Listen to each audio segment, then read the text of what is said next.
ঢাকায় অনুষ্ঠিত হতে যাচ্ছে 4টি দেশের প্রফেশনাল বক্সার নিয়ে আন্তর্জাতিক বক্সিং ইভেন্ট, যেখানে ভারত, পাকিস্তান, তানজানিয়ার বক্সারদের সাথে রিংয়ে লড়বেন স্বাগতিক বাংলাদেশের বক্সাররা।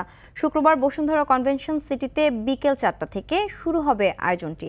আরও জানাচ্ছেন আতিকুল ইসলাম শাকিল।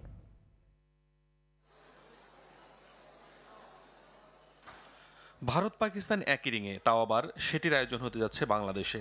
এ বক্সিং প্রমোশনের সহায়তায় বসুন্ধরা কনভেনশনে এই আয়োজন করতে যাচ্ছে বাংলাদেশ প্রফেশনাল বক্সিং সোসাইটি। 7টা ইন্টারন্যাশনাল বাউট হবে আর 2টা ন্যাশনাল বাউট হবে। ইভেন্টে মূল আকর্ষণ ভারতের বিপক্ষে বাংলাদেশের বক্সারদের লড়াই। দুটি আলাদা ক্যাটাগরিতে বাংলাদেশের 2 সেরা বক্সার লড়বেন ভারতীয় 2 সেরা বক্সারের বিপক্ষে। WBC ইন্টারকন্টিনেন্টাল এশিয়া চ্যাম্পিয়নশিপ খেলতে যাচ্ছি।